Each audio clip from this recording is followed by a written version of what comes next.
at a pretty young age, won't let you dance anymore. Right. And, I knew all these beautiful women. It didn't mean that they weren't capable. Well, of. they all, a lot of them, went into physical fitness and whatever, and they were in beautiful shape. They could still dance, and Sure. they still wanted to perform. So I Right. thought, I'm going to give them a chance. Yeah, right, of course. And then I enjoyed, here's the kind of sad note for me. I was on my way to be choreographing for the Rockettes when I got sick. Because they were very happy with what I'd done on the tour. And I was basically choreographing that show. Right. And so I was on my way, she's sick, out.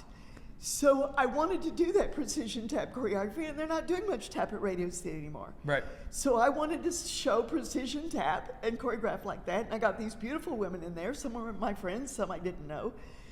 And, put these shows on. That's incredible. And for me, it was a creative outlet and let me feel like, and I would, I basically created my own performing opportunity. Right. But, I would do a dance with like Tom Lee, my assistant Right, of now. course. And, because the Rockettes would do their numbers, and we would always have a theme. Like we had one year, it was the stars that had worked with Oh. Rockettes. Sure, sure. Would be there. And we had Sandy Duncan and her husband, and we Wow. had Maurice come, and Wow. so the shows always had a theme. So I was the narrator that strung it all together. Oh, that's And then interesting. we had guest people like that. And that would am I be- right? The show is called Forever Linked. Is that right, or no?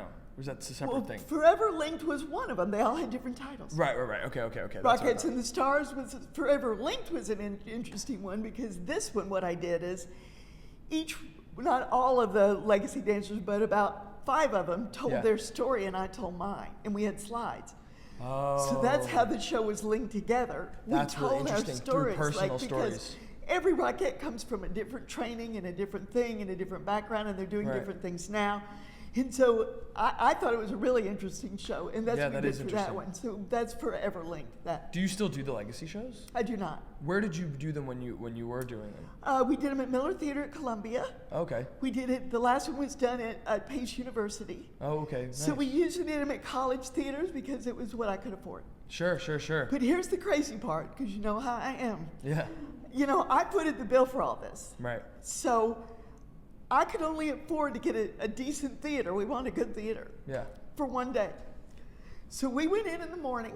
Wow. I went in early, set up the dressing rooms. We did all of that. Then the cast came in. We did like a walkthrough Yeah. for the tech Yeah. people. Then we did a dress. Yeah. And then we did the show all in one day. Oh my goodness. Hello, here we go. That is insane. That is It so was crazy. insane, but that's, I couldn't be twice as much to rent the theater for another day. Right. Oh my gosh. Yeah, That's and amazing. so everybody, the crew, the stage manager, they'd never seen us. They found us that day. Here we go. Wow.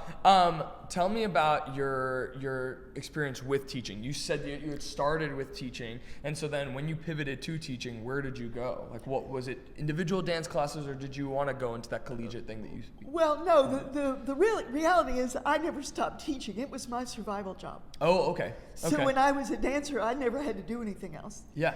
And like at Steps, I don't know why, but they would just let me come back. So I had That's great. 2 slots there, really good ones, and then Yeah. I'd go on tour, do Rockettes, and then I'd come back and teach there. So, Mm-hmm. even when I traveled to Japan, I taught tap over there. When I Wow. traveled to Yeah. Vienna, I taught tap there. So I never stopped teaching. Sure. And so it was, lucky because it wasn't something new I had to go into. My problem with teaching was I was embarrassed to get in front of a class with dystonia. Sure. And I was really worried that I would make students uncomfortable. But what I didn't realize is they don't really look at my face. They look at my feet. Looking at your feet. And, Right. and I was getting better, but for Yeah. a while, that was kind of why, I wasn't teaching as much for a while. I see. And then I went back into teaching classes, Oh yeah. just adult. What would you say, having taught all over the world, what would you say are the biggest differences or things that you go like, oh, well, that's different, that they do this differently in Japan, or they do this differently in Vienna in terms of tap? Well, the difference is that in Japan, they don't know much tap. Okay. It's very American art form. Right. So anyway, the people I was around in Japan, didn't know that much tap. Okay.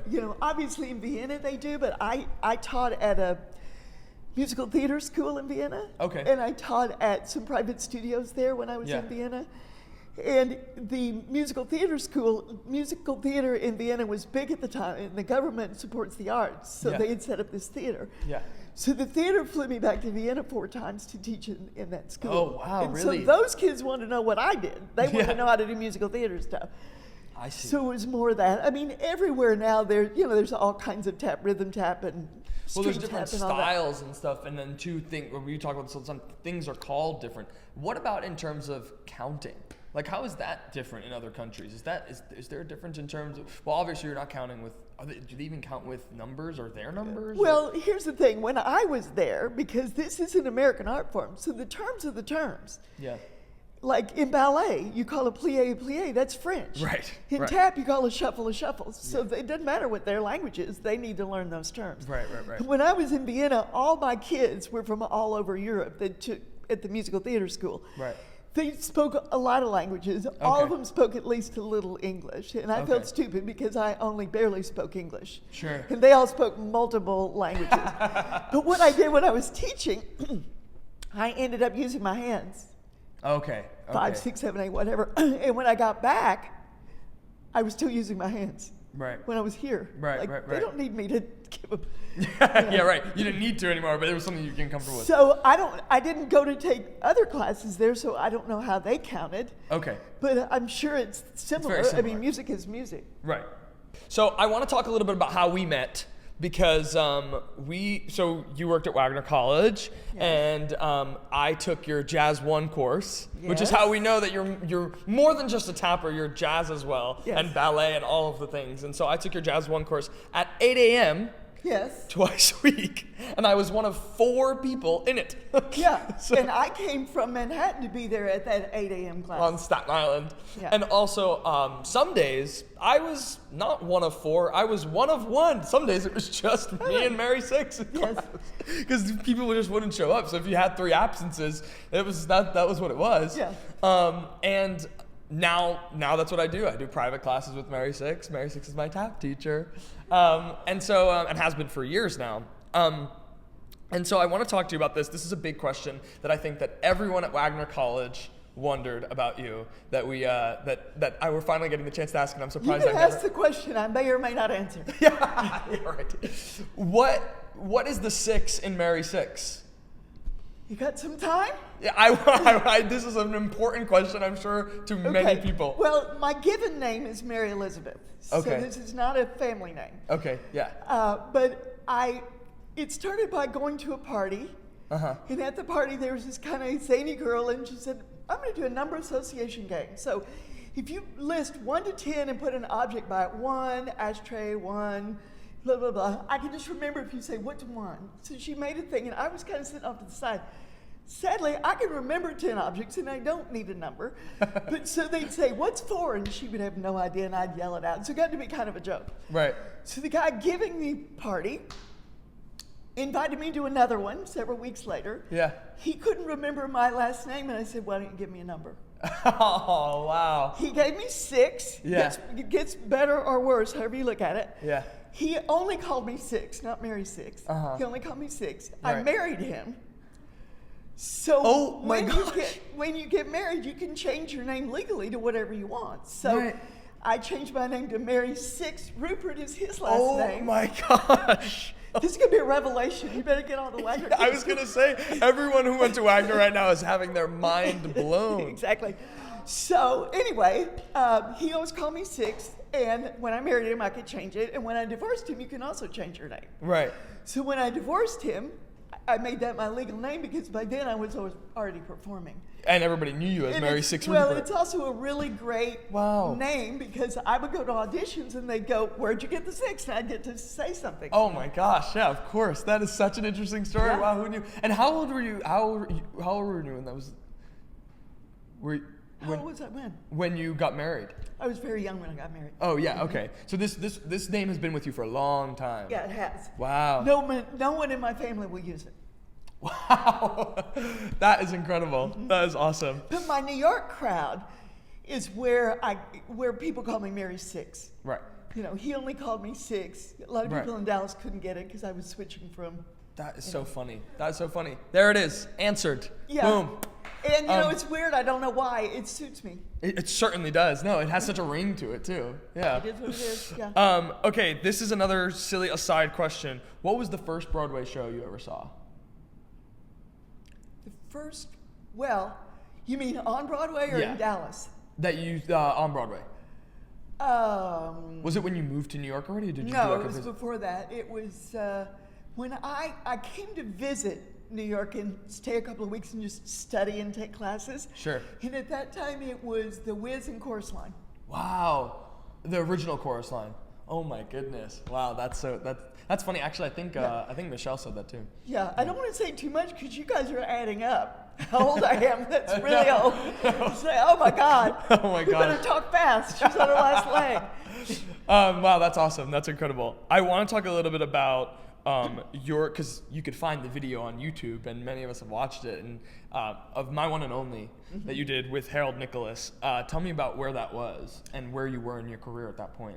Well, that was a production of My One and Only in San Bernardino Civic Light Opera, that theater. It's a regional theater. And I'm trying to think when in my career, kind of early on, in my career. And what I was asked to do is assist the choreographer and then be in the chorus of My One and Only. And I hadn't really done that show before. But the choreographer wasn't a really great tapper, so that's why he had me. Yeah. And so I watched videos and everything I could so that I could learn the My One and Only number. Yeah. The first thing I did with that show before we went out to California, we rehearsed in New York, was to teach Harold Nicholas that number. That is so... I'm like in the studio with Harold Nicholas, I wanted to hurt myself. I'm like, how can this even be happening? And then our lead that was the Tommy Tune role, he was doing the Honey Coles role, the original. And then our tall, lanky guy, Dirk Lombard, excellent tapper. But the problem was, Harold was... a showman. Well, no, but they did most of their own thing. Right. Learning somebody else's choreography. And this number was choreographed by Tommy and Honey. It was their number, basically, that they choreographed themselves. So, there wasn't anything he couldn't do, but we'd take a break and we'd come back and he wouldn't remember. Oh, is that right? Yeah, because it wasn't the way his brain worked. Right. And so, he was, he wasn't a young guy, but he certainly wasn't. Oh, he wasn't old enough that would be a problem. Yeah. So what happened is that, of course I'm horrified teaching him anything. Right. But I got to know him or whatever, and we got to be friends. And then we went out to San Bernardino every night before the show, because I'm in it being some silly little, whatever they are, swimmers or whatever. Sure. I would make him do the number with me because Dirk didn't need to do it, and Dirk did the whole show, singing, dancing, acting. Mr. Magic's is a specialty role. Yes, right. So he has a couple of scenes, a song, one dance. Right. Right. So I wanted to remember it, so I made him do the number with me every night before the show. Oh. So that Harold would remember it, right? Yeah. And so Harold got used to doing it with me. Yeah.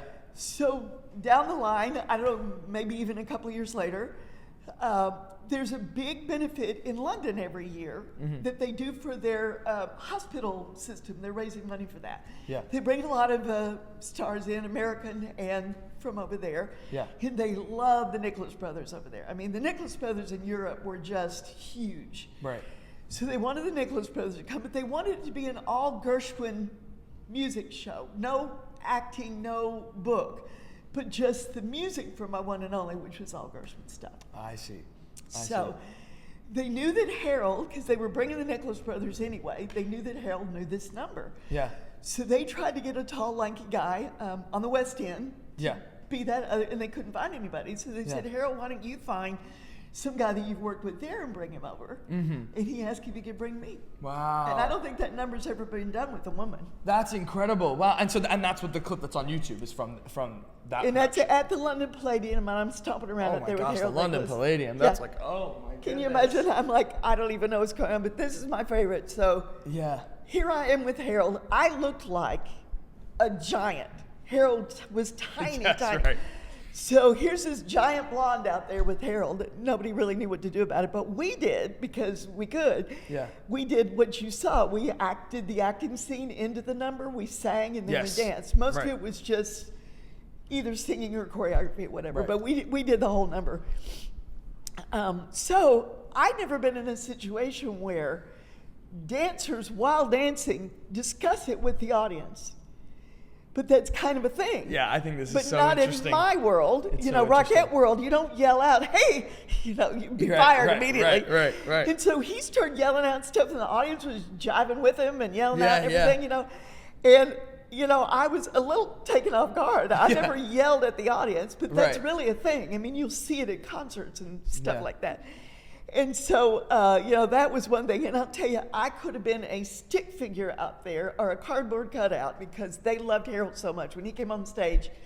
Sure. And anybody that says the old tappers looked at their feet and stomped around is really wrong. He played that audience like nobody's business. He was an entertainer and a wonderful tapper and gymnast and everything, but he was an entertainer first. Yeah. And they just ate him up with, like you couldn't believe. But my one and only number, as you know, is the acting part of it is a teaching number. So the Yes. Mr. Magics is teaching the young guy usually, Right, but right. me, how to be suave and get the guy or girl Yes. by tapping. Yes. The problem is I had taught him the number in reality. Yeah, right. So now he's teaching it to you. So and it's he's just- teaching it to me, but the thing is, so for part of the number, he's going to go da da da da da da da, and then I do it, right? Right. He kind of forgot what he was doing, and he did something I'd never seen. Oh boy. I'm thinking, I am at the London Palladium, and Right. now I'm going to look like an idiot. So he starts kicking around, and I thought, well, I don't know where he's going with this. And then he said, and I was just getting ready to do what I could. Yeah. And he said, wait a minute. I thought, oh no, now we're in a big trouble. Yeah. And he got back on. Oh my I God. thought, this is the London Palladium, stop it. I'm Yeah, never going to get this chance again. Right. Oh my gosh. Okay, so now I want to talk about what you're doing now, which is Hands Down, and you have a company called Tap on Tap, is that Yes, right? yes. Okay, so, and talk to me a little bit about Hands Down, why you started it, and what it is exactly. Okay, tap dancing hands down. I started it because my mother, that was a dance teacher in Dallas, had a stroke, and she became a wheelchair user. And so I could see, like any tap dancer, you're still going through tap steps in your head. That's not going to go away. Right. And so I could see her doing it, but she had no way to enjoy it. So thought her hands are fine. Went in my closet, literally took out all my show shoes, all my gloves, my mittens, and tried every different kind of tap, every different kind of, and came up with these tap gloves. Yeah. So the first thing I did with it is make me a pair, mother a pair, and we danced together Wow. before she passed a few years later. Then I ended up getting connected with the recreational therapy program at Mount Sinai Hospital, where all of my students were living with brain and spinal cord injuries. So then I met this whole new population that I didn't know anything about and started learning about that. And believe me, and they do to this day, they taught me way more than I ever taught them. Wow. But I taught there 4 summers, and we would always do a demo at the end or whatever. And then, it kind of came to me like, why don't I put my worlds together? My professional tap world and this world with these wonderful people that I'm working with. So I selected 3 wheelchair users out of the class that really liked Hands Down. And right now we have 8 professional tap dancers and 3 wheelchair users in my That's company. incredible. That's incredible. And so everybody in the company has to learn to dance with their hands. And then there's times where the traditional tap dancers will be up on their feet and they'll be dancing with their feet and dancing with their hands. And then part of the time, everybody will be in the center. And there'll be formations in the wheelchair. When we turn, they turn. And there's wheelchair dancing as well. So we do all that. And it's been scary, but learning. I didn't know anything about a wheelchair. Now I know how to put the brakes on. Wow. You know, all the different ones. Some need a brake, some don't need a brake. Right. I have to choreograph it in. So it's been quite an experience. But my company now exists today, 3 wheelchair users and 8 professional tap dancers. And hopefully more.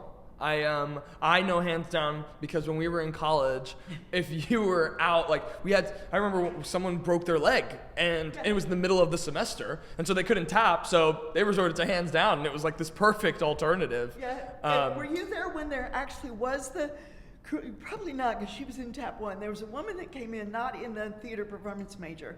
She was in the nursing thing, and she wanted her art credit.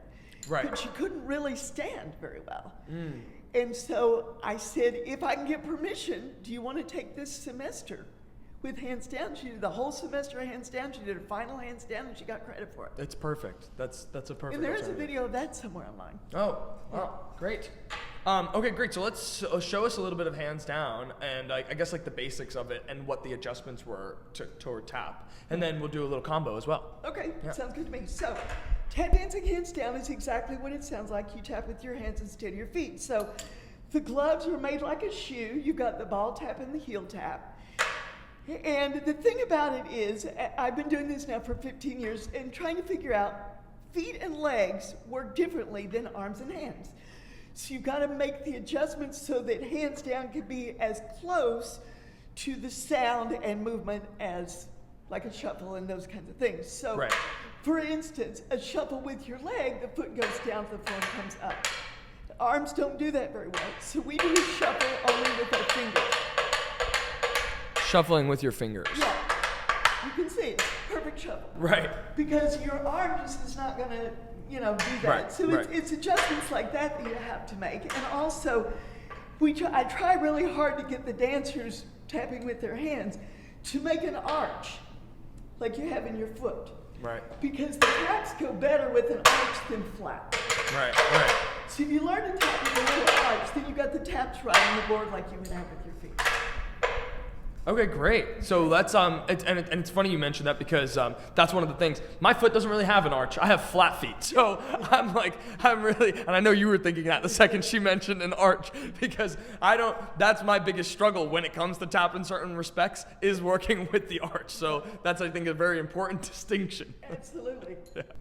This is the first time, I think this is an important thing to note, because this is the first time we've ever had a live performance on I Want to Be Like You. Hey! Yeah. So this is Mary Six Rupert. She's performing Hands Down for us. And what is the combo called?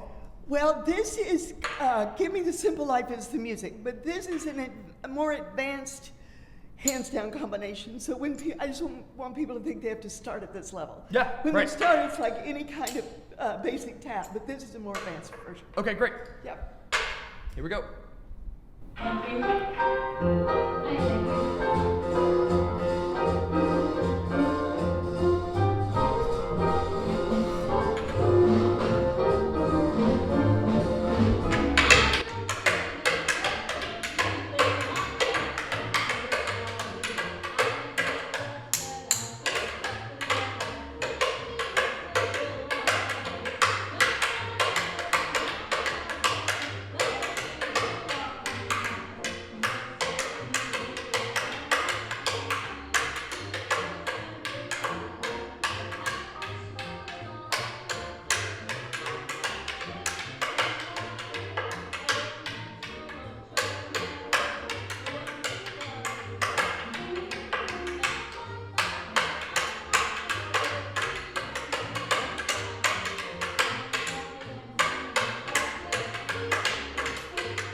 There it is. Thank you so much, Mary Six. Thank you so much.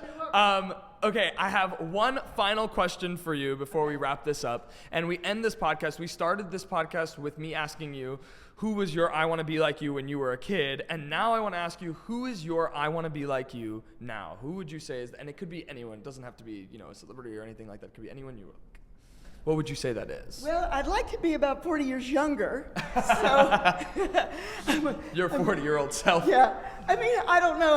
I know so many people that do different things that I really respect in all different ways. I think what I really respect is people that are willing to do what I've had to do and just keep recreating yourself. I think it's really important. Right. So Amazing. I don't know anybody like me. Me neither. Me neither. Thank you so much for doing this. Give it up for Mary Six. I want to be like Mary Six. Thank you. Thank you. I Want to Be Like You with Elbi Cespedes is produced by Elbi and Christian Cespedes. Special thanks to Angelina Cespedes, Kirsten Blue Kaiser, and of course, Mary Six Rupert.